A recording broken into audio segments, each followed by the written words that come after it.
Alright, today we're going to talk about the most important part of making a pie, having the perfect crust. What's so important about the crust? Well, it holds the pie together, of course, and makes sure that the inside of the pie is baked to perfection. And without it, the pie wouldn't stay warm for very long, now would it?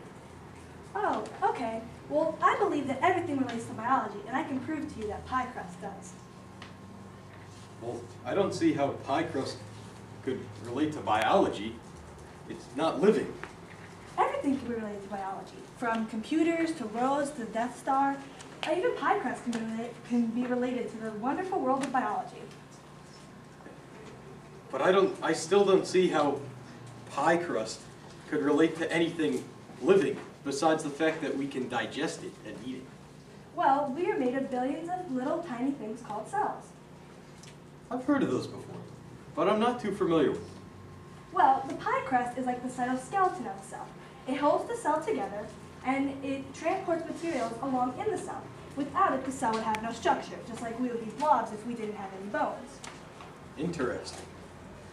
Tell me more about how the cytoskeleton transports nutrients throughout the cell.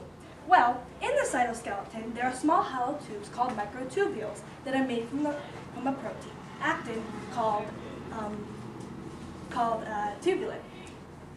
These provide pathways for things to move throughout the cell, maintain the shape of the cell, as well as hold organelles in place.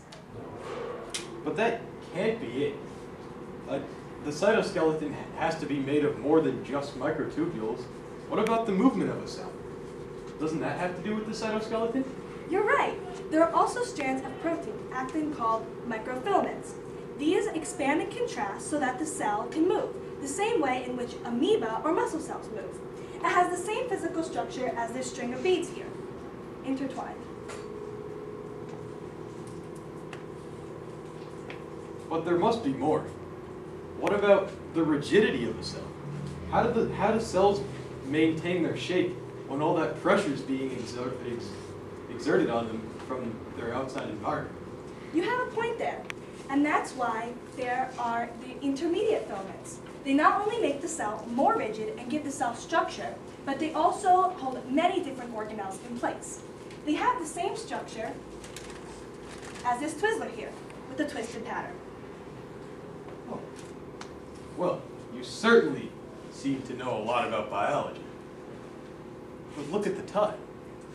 I think we better put this pie in the oven. I'm getting hungry. Good idea. Thank you. Yeah, we're done.